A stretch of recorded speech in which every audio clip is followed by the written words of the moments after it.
It seems that we are opening two export capitals. You know, this is the production and export of the weapons we talked about. The weapons that we can afford to sell to have extra money for our domestic production of scarce things that we don't have enough money for.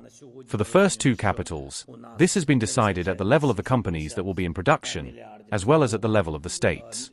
The first two capitals are our representative offices.